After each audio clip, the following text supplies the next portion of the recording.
Homage to Catalonia. First Minister Nicola Sturgeon has never lost any opportunity to align herself and the SNP with the undisciplined Catalan separatist forces of Carles Puigdemont, regularly voicing support for their aspirations.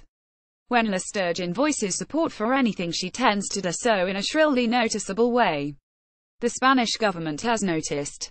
For the First Minister, this has turned out to be a significant own goal. Back in the balmy days, pre-2014, when Scottish separatism was infused with a confidence that has since been asphyxiated in the referendum ballot box, one of the strongest suits held by the SNP was the claim that an independent Scotland would remain in the European Union. In "I'll take the high road and you'll take the low road" terms, this claim envisaged two possible scenarios.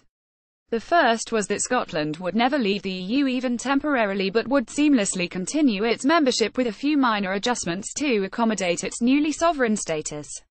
You had to be smoking something even stronger than Presbyterian mixture to credit that.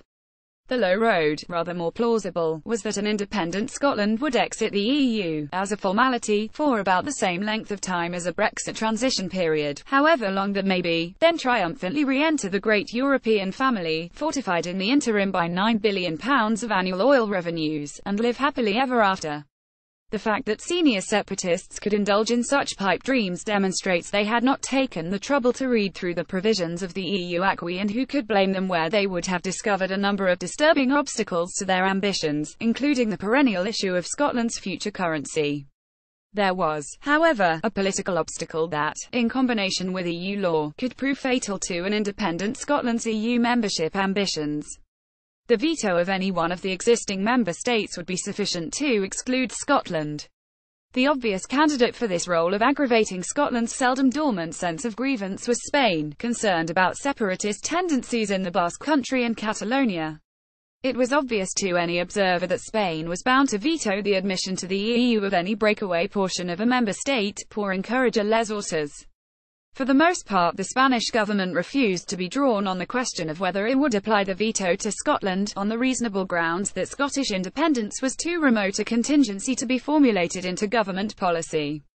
In Europe, the dogs in the street knew that, if by any concatenation of circumstances Scotland became independent, Spain would politely but remorselessly veto its readmission to the EU.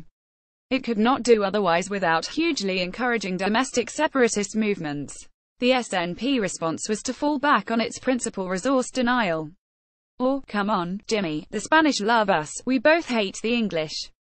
There was also, however, the other side of the coin, the EU's own attitude to separatist entities. We now know very clearly where Brussels stands. Silence is not something one associates with the Brussels clique, but Juncker and his colleagues, even the mad dog Verhofstadt, remained unprecedentedly silent even as Spanish police truncheoned pensioners in Barcelona. Not so Nicola Sturgeon. Hers was the voice raised in the cinema when the rest of the audience is mute in contemplation of the key moments of the film. She told her zombie party conference, peopled with numbers of ex-MPs who had recently been released by a compassionate electorate from the humiliation of serving in the Imperial Parliament, we do want Scotland to stay at the heart of Europe, but that does not mean we think the EU is perfect. Sometimes it fails to live up to its founding values of human dignity, freedom, democracy and equality. How to make friends and influence people in Brussels, Nicola. The lesson of the past month is that even as populism continues its irresistible rise across Europe, separatism is on the decline.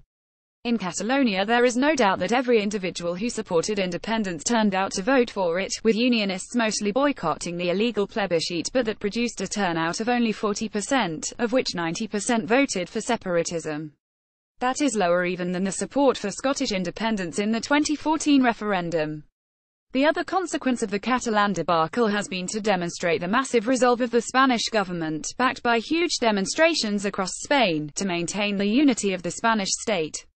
That will dominate Madrid's thinking for the next decade. In that climate, it would be unthinkable for a Spanish government, of any political hue, not to veto a breakaway Scotland's readmission to the EU. The prospects for that eventuality arising are increasingly remote, but the putative response from Madrid is now certain and fatal to Sturgeon's ambitions. The Scottish public, already more sceptical both of independence and the EU, is watching this and getting the message there is no prospect of an independent Scotland gaining admission to the EU, so any future yes vote would be an unquantifiable leap in the dark. That is a further nail in the separatist coffin. Scottish separatists might console themselves with the thought that, despite its current hostility, so nihilist is Brussels' response to Brexit that it might readmit Scotland, as a slap in the face to Britain. Even that contingency is contradicted, however, by the post-Brexit EU's frenzied drive for increased integration against the known wishes of its populations. Separatists are not wanted and, in any case, Spain's position is implacable. No wonder Nicola Sturgeon is now canvassing Scottish membership of EFTA, as her horizons narrow and her options wither. Follow Reaction on Twitter. Stay up to date with the featured content from Reaction.